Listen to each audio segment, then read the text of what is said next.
মাত্র ৭২ ঘন্টার ব্যবধানে একই উপজেলায় পরপর দুটি মতো ভয়াবহ অভিযোগ। আর সবচেয়ে বড় ধাক্কাটা হলো দুটি ঘটনারই অভিযুক্ত আসামি মসজিদের ইমাম, যাদের উপর সমাজ চোখ বন্ধ করে ভরসা করে। তাদেরই একাংশের এমন জঘন্য রূপ পুরো সমাজকে স্তব্ধ করে দিয়েছে। ময়মনসিংহের ত্রিশালে ৩ দিনের ব্যবধানে আবারও এক ৮ বছরের কন্যাকে মসজিদের ইমাম। এই ঘটনার ৩ দিন আগেও কিন্তু একই ঘটনা ঘটিয়েছিল এই ময়মনসিংহের ত্রিশালেরই আরেকজন ইমাম। তো সত্যি বিষয়গুলি আসলে খুব দুঃখজনক যে মসজিদের ইমামদেরকে নিয়ে আমাদের এরকম সংবাদ পরিবেশন করতে হয় আপনাদের সামনে। তো আসলে এই ঘটনার বিস্তারিত আমরা জানবো আমাদের সহকর্মী সোহেল মাহমুদ থেকে, এবং আপনাদের সাথে রয়েছে আমি স্নিগ্ধা আখি। জি সোহেল মাহমুদ। ধন্যবাদ আখি আপনাকে, এবং ধন্যবাদ নতুন সময় সকল দর্শককে যারা এই অনুষ্ঠান দেখছেন। আজকে আপনাদের যে খবরের অনুসন্ধানটি জানাবো সেটি খুবই দুঃখজনক এবং লজ্জাজনক বটে।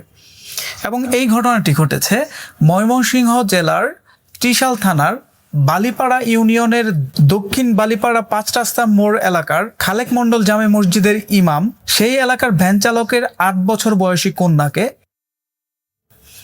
এবং এই ঘটনাটি ঘটে গত ১৯ জুন শুক্রবার দুপুরের পর, অর্থাৎ শুক্রবার জুম্মার পর। আপনি জানেন যে এই যে গ্রামের মসজিদগুলো আছে, এই মসজিদে যারা ইমামতি করে তারা কিন্তু মসজিদে থাকে, খায়, এবং তাদের এই যে খাবার, এই খাবারগুলো কিন্তু দেয় ওই যে মসজিদের যে স্থানীয় এলাকাবাসীরাও দেয়। অনেক সময় আমরা যেটা দেখে থাকি গ্রামে যে মসজিদের ইমামকে ঘর ঘর ভাগ করে দেওয়া হয়, যে আজকে সকালে এই ঘরে খাবে, দুপুরে এই ঘরে খাবে, এইভাবে দিয়ে আসছে। এটা অনেক আগে থেকে আমরাও দেখে আসছি।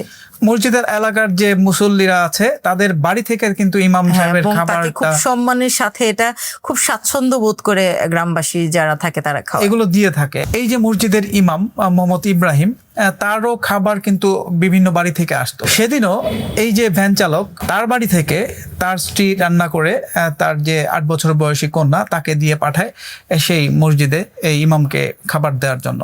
সেদিনই ওই মসজিদের ইমাম মোহাম্মদ ইব্রাহিম, যার বয়স ৪৫ বছর, সে এই যে ৮ বছর বয়সী ভ্যান চালকের কন্যা তাকে কিন্তু খাবার দেওয়ার পর তাকে জোরপূর্বক, এবং এরপর তাকে ভয় দেখায় যেন তার এই ঘটনাটি সে তার অভিভাবকদের না জানায়। যদি জানায় তাহলে তার সাথে আরো ভয়ানক কোনো কিছু হবে, এমন ভাবে তাকে ভয়ভীতি দেখায়।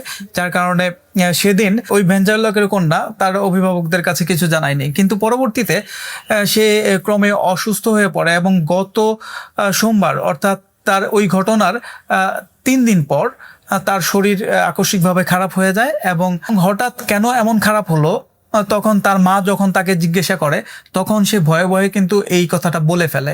সেদিন যে সে হুজুরকে খাবার দিতে গিয়েছিল, এরপর তাকে হুজুর জোরপূর্বক এই ঘটনা ঘটায়, এবং এরপর থেকেই তার শরীর খুব খারাপ লাগছিল। এবং আজকের এই যে তার শরীরের খারাপ অবস্থা, এটার জন্য সে সেই ঘটনাকেই দায়ী করে। তখন তার মা এই ঘটনা তার বাবাকে জানায়। আরেকটি কথা বলে রাখি, এই যে ভ্যান চালক, তার স্ত্রী কিন্তু স্থানীয় একটি গার্মেন্টসে চাকরি করে, এবং সেই সুবাদে তারা দুইজন আলোচনা করে, এবং তাদের যে পাড়া প্রতিবেশী তাদের সাথেও এই ঘটনাটা আলোচনা করে।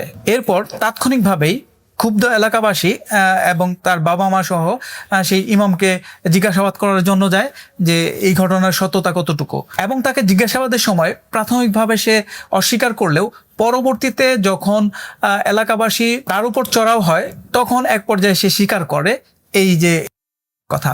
এরপর বিক্ষুব্ধ এলাকাবাসী স্থানীয় ত্রিশাল থানায় খবর দেয়, এবং পরবর্তীতে ত্রিশাল থানা পুলিশ এসে ওই মসজিদ থেকেই সেই ইমামকে গ্রেপ্তার করে নিয়ে যায়। এবং ওই দিন রাতেই ভ্যান চালক বাবা বাদী হয়ে এই ইমামকে আসামি করে একটি দায়ের করে ত্রিশাল থানায়, এবং পরবর্তী দিন অর্থাৎ মঙ্গলবারে সেই ইমামকে ওই মামলায় আদালতে প্রেরণ করে পুলিশ। এবং আদালতেও সেই ইমাম কিন্তু স্বীকারোক্তিমূলক জবানবন্দি দিয়েছে, যার পরিপ্রেক্ষিতে আদালত তাকে কারাগারে প্রেরণ করে। আচ্ছা, এই ঘটনায় আপনার সাথে ত্রিশাল থানা পুলিশের সাথে কোনো কথা হয়েছে কিনা, যে সর্বশেষ তাদের কাছে কি আপডেট আছে? ত্রিশাল থানার ভারপ্রাপ্ত কর্মকর্তা মনসুর আহমেদের সাথে আমাদের কথা হয়েছে।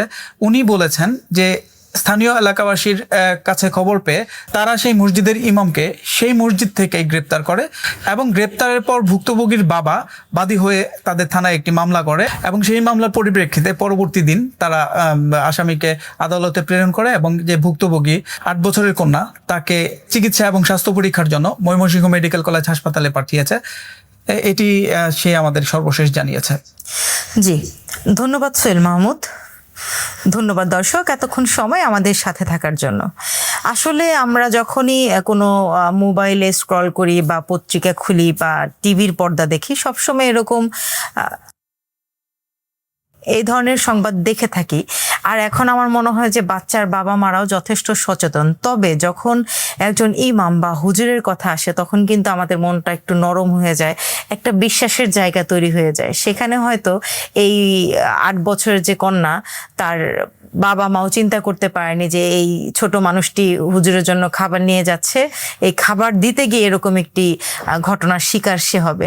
আসলে এই মুহূর্তে আপনাদেরকে আমাদের সচেতন করা ছাড়া কোনো রাস্তা নেই। সেটি হচ্ছে যে আপনারা যে অবস্থাতেই থাকেন না কেন, ছেলে হোক বা মেয়ে হোক, আপনাদের সন্তানদের এক মুহূর্তের জন্য চোখের আড়াল হতে দেবেন না এবং অপরিচিত বা প্রতিবেশী কারো কাছে যেতে দেন দরকার নেই। যতটুকু পারেন নিজেদের কাছে আগলে রাখুন।